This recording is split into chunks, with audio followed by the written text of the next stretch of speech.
one story. The story is a very simple story. There was a very strange kingdom, a small kingdom. You can say sort of a village republic. So a village republic where people used to elect their king. Every 5th year, these people would ask the king to go away. They will appoint a king, so he will be for 5 years. They will not tell him 5 years are over. They will go on the last day and then tell him, tomorrow morning is the last day. You must quit from this. So that fellow is forgotten. When you are in joy, you forget how the time goes. When you are in difficulty, every day is a heavy thing. You cannot bear. So 5 years are passed, and the whole people come and stand before him. Maybe 5,000 people or 6,000 people. Say, "Oh king, tomorrow is the last day. So you must quit tomorrow morning." So this fellow shocked. "Oh, I lived as a king. From tomorrow I am on the street. How will I live?" So he would very much worry. Many times he would weep also. But people were merciless. No, it is our rule. You must go. So one went weeping like that, one king. Then another king was appointed. His 5 years also were over. Then the same people came. "Get out, tomorrow morning is the last day." He also went weeping. Then they put on the third king. Third king was a very intelligent fellow. He said, "So 2 kings have gone weeping. At least I must do something. I should not go weeping." So he very intelligently was managing. People were happy with him also. And his 5-year term also was coming to a close. And in another 1 week he is there. He himself called all the people. "Come all of you." Then they were astonished. Why is he calling all of us? When all the thousands of them, they went, he told them, "Is not my term over?" They said, "No sir, one week is there." "Oh, why not I leave 1 week earlier itself? Why should I be there completely? Because after 1 week you are going to drive me out. So I myself will go now, before 1 week." People were astonished. The 2 kings, when we asked them to go, they went weeping. This king, this fellow, not only he is going away, he is going away with a smiling face. There is some secret we must find out. How he is managed to leave this kingdom with so much of joy. So, "All right, sir, you can leave tomorrow itself." So he left the kingdom. He started walking away with some of his assistants, and he went into a jungle. He spent the night in the jungle. These people also sent their CIDs to find out what this king will do. You come and report to us. The CIDs hid themselves somewhere. So next day he started from the jungle. Then there was a big open field. So he walked through the field. Then he came to another big jungle. So this CIDs also followed. He spent another night there. The CIDs also spent the night. Then third open field came. Huge, clear, open field. There they find a big palace, exactly as the palace that is here where he is ruling. It is there, already he has erected a palace. And he has put all the attendants there. All the paraphernalia is there there. He has done both simultaneously. When he was here in this kingdom, he has managed this kingdom also. And part of this money he has been every day pumping there and built a palace, put all the attendants, made all the arrangements, all paraphernalia, so that by the 5 years are completed here, there is palace and everything is there at the place. He just went in and was very happy. Then these people came and told, "This is what he has done. He has been ruling us." So we were thinking that he is doing only ruling us. He has done 2 things at that time. One, he has ruled us here as a king. Simultaneously, he has prepared for his retirement also. This is what we have to do. What is that retirement preparation? To prepare yourself to go to God. To go to God, what have you to God? Nothing else is required. You do some japa. You do some bhajan, you attend some satsang, you read some good literature, you feel from your heart that God is mine and I am God's. Morning and evening, you pray to Him in the morning and in the evening. This is the thing you have to do. You are building another empire there, another palace for you. By the time this life is over, already that empire is ready. You can go smiling with all happiness. When we leave the world, we should go laughing. It was Tulsidas who said, "O man, when you came into the world, you wept.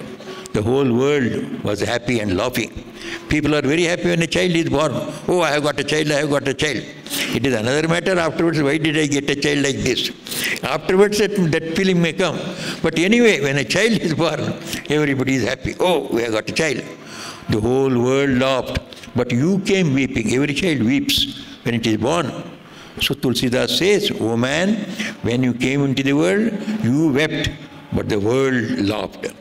You must do such good things and live such a good life in this world. When you leave the world, you must go laughing. World must weep for you. When a good man leaves the world, we weep for him. "Oh, such a man went away. Swami Vivekananda went away." We weep. He goes laughing. So that is the fulfillment of life. The fulfillment of life comes when we keep in mind both the ideals. We are in the world, we have to serve the world. Do it. But Sri Ramakrishna says, selflessly, unattachedly. Don't get attached to the world. So love your children, love your parents, love your society, love your country, love everything. Serve them. But inside your mind you think, this is going to leave me away. I am not permanent here. So which is permanent? God is the permanent one. So I must not leave Him. Not to leave God means to always think about Him. In the mind always think, "Oh Lord, you are my eternal Father, eternal Mother." So every day, morning and evening, when you pray to God, "Oh Krishna, oh Shiva, oh Kali," when you pray, you are remembering your own glory. When you say, "God, you are my Father and Mother," you are indirectly saying, "I am your child." A child of a God will only be God. We are children of God, means we are also gods. God is immortal, we are also immortal. God is infinite joy, we are also infinite joy. Every day we remember. When we pray to God, we remember we are also divine. And then this maturity comes into us. A time will come when it flashes into your mind. We are not this body and the mind. This life is not our real life. This is only a short life, like a dream life. Real life is in God. So I must go to God, my real Father and Mother. It flashes one day. It comes to everyone. If we are regular in our prayers and meditation, take the name of God every day. Sing His glory. That's what Sri Ramakrishna says. Sing His glory. We know the bhajans of Gita, Meera are there. Bhajans of Tulsidas are there. Kabir Das are there. Bhajans of Purandar Das is there. Bhajans of Tyagaya is there. Sing the bhajans. That means singing in the glory of God. When you sing the glory of God, we are singing our own glory. I am His child, so I am also like Him. Slowly, slowly, slowly, this hypnotism that we are this body, we belong to this world goes. The idea that we belong to God and He is our Father, He is our Mother.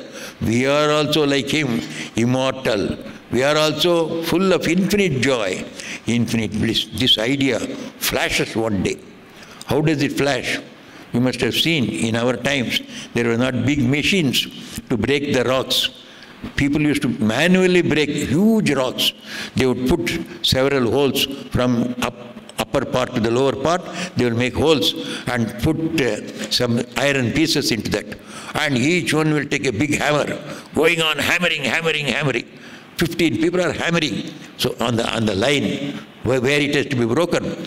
So hammer. 100 blows, 150 blows, 200, 300, 400, 900 blows, 999 blows. It does not break. 1000th blow, when all of them give, it cracks. Can you say only the 1000th blow cracked it? No. The first blow also is responsible for it. How can you get to the 1000th blow unless you give the first blow? In life also, our japa and meditation, our prayer, it looks very small, only 15 minutes. But it is the first blow you are giving, it is the 5th blow you are giving, it is the 100th blow you are giving. Go on with that one. One day your prayer answers you. You suddenly remember, the rock breaks, our ignorance breaks. We find, yes, we are children of God. We are His own children, we have nothing to worry. This body, this world is one. I am another. I belong to God, the world and the body, they belong to another section. This is Jada, I am Chaitanya. This knowledge comes to us like a flash by constant effort. This is what Sri Ramakrishna says. Pray every day, take the name of God, sing His glories, and more than everything, come and attend the satsang. Come to the company of the holy. Company of the holy means who are the holy people? Only Swamis are the holy people. Only Sannyasins are the holy people. So Swami Turiyanandaji, one of our great Swamis, so he was asked, who is a holy person whose company you are advising us? He said, whoever is that person, if you see a person and you are tempted to think of God, when you see a person you are reminded of God, he is a holy person. Just like, yes, he may be a man or a woman, he may be a householder or a sannyasi, it doesn't matter. When you see a person, if you remember God, that means he is a holy person. Suryananji gave an example. When you see a lawyer, you are reminded of the court. Your court case you have done 20 years back. But when you see that lawyer, this is the lawyer who won the case for us, who lost the case for us. Immediately the court comes into your mind. Similarly, when you see a doctor, oh, this is the doctor who treated me 20 years back. As soon as you see a doctor, you remember your disease. As soon as you see a lawyer, you remember court. Similarly, when you see a person, if you remember God, he is a sadhu. He is a holy man. When such holy men are assembled, they come only to hear about God, think about God, sing about God, spend their time in the holy company for some time. This is called the satsang. In satsang, when you come, you achieve what you can achieve in probably 10 times more effort in your houses. In house you cannot meditate for about 10-15 minutes with a one-pointed mind. You cannot think about God or spiritual things for 10-15 minutes. There are so many obstacles, so many disturbances. Whereas you have come here, you are hearing about spiritual things for the last 1 hour. Nobody has felt that you are doing something very difficult. It is so easy. You are hearing, you are talking about God, talking about spiritual life, talking about immortality. 1 full hour we have spent here. This is because of satsang. Satsang is something like a river. And your house is something like a lake or a tank. Inside the tank you jump in to swim.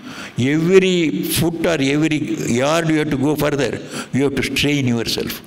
Unless you strain yourself, you can't go further by even 1 foot. Whereas river, you jump into the river. You don't have to even splash your hands. Simply you float. It carries you 1 kilometer, 2 kilometers, 3 kilometers, 4 meters. You flow any number of kilometers. Satsang is the river. It carries you along the spiritual life. When you come here, 1 full hour, you think about God and you are so happy, or you are not at all tired. You feel more and more interested. Let this lecture go on. But the Swami has got his own limitation, or at least the organizers have their own limitation. No, we have to empty our hall. You cannot hear more than 1 hour, but you would like to hear more. But in the house, you find it so difficult.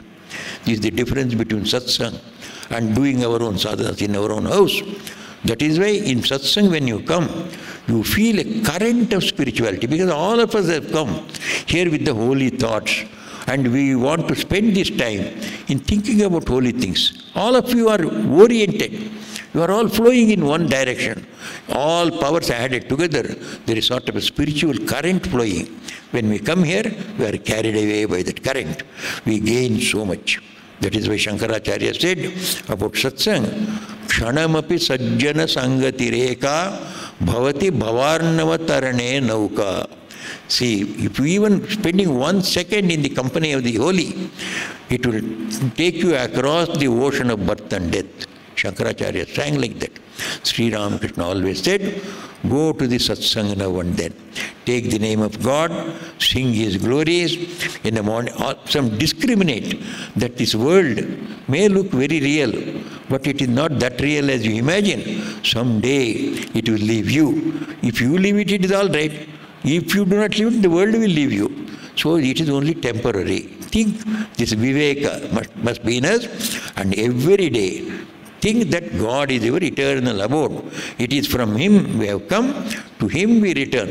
There is nothing like to be afraid of death. Death is only changing one body to the another, like one cloth to another. So we should have no worry at all about our death. Once we know we belong to God and God belongs to us, by daily spiritual practices, by japa, by meditation, by satsang, by reading good literatures, more than everything, to come to the company of spiritual souls like Sri Ramakrishna, Swamiji, that makes you awakened. You feel that spiritual life is right, spiritual life is true, that we are all children of God is true, prayer is true, and doing japa is true, and that we leave this body, we don't get completely become zeros. We go back to our place from where we have come. That is also true. Bhakti is true, mukti is true. And to give this bhakti and mukti only, Bhagavan Sri Ramakrishna came. Sri Ramakrishna has come into this world to bring this practical spiritual life to our doors. I will close with a small incident. How Sri Ramakrishna has helped this modern world. I was in a distant center. As Swami Gautamanandaji said, I was in Arunachal Pradesh. Now and then I used to go to Calcutta, the place of our headquarters. There we have got a number of centers in other centers than our headquarters. One of the centers is in Kankurgachi. It is a very good center where Sri Ramakrishna is worshipped. It is in a very industrial area. So I went and stayed there with a senior Swami. The senior Swami took me in the early morning to the first floor veranda, and he pointed out in front of me, "What is that? Can you see?" I said, "Yes." "What is it that you see?" "I see the chimney of a Tata Oil company. Tata Oil company is there. Hundreds of coolies are working there. So I see the chimney of a Tata Oil company." "What do you understand?" he said. "I don't understand anything," I told. "No, there is a meaning in it. Where should we be? We are sannyasins. Should we be behind a factory? We should be either in Rameshwaram or banks of Kaveri or banks of Ganga or banks of Jamuna or in Haridwar. We are behind this factory. Who brought you here?" Sri Ramakrishna. Sri Ramakrishna brought you into the cities, to the doors of people, so that people cannot go to Kashi or Haridwar. So bring the reality there. Sri Ramakrishna brought centers to your own doors. That is His greatest mercy. You get mantra diksha here. You get instructions on spirituality here. You get all that you can get in Haridwar or Vrindavan or Kashi, here in Hyderabad itself. This is the glory of Sri Ramakrishna. This is the practicalization. And Swami Vivekananda has also done. You can talk volumes about the grace on we people. They have brought spirituality to our doors. They have made spirituality so easy that all of us can practice it. Living a modern life. You can be a computer engineer, you can be a IIT student, or you can be a minister in a political party. Doesn't matter. You can be spiritual also. You must be. You have your worldly life also. Do it unattachedly. Simultaneously, hold on to God. You will get to fulfillment. That is what Sri Ramakrishna assures us. So you hold on to God with one hand and work for the world with another hand. Your life will be a life of fulfillment. I pray to Sri Ramakrishna, Holy Mother and Swamiji, to bless us all with that fulfillment. May they bless us.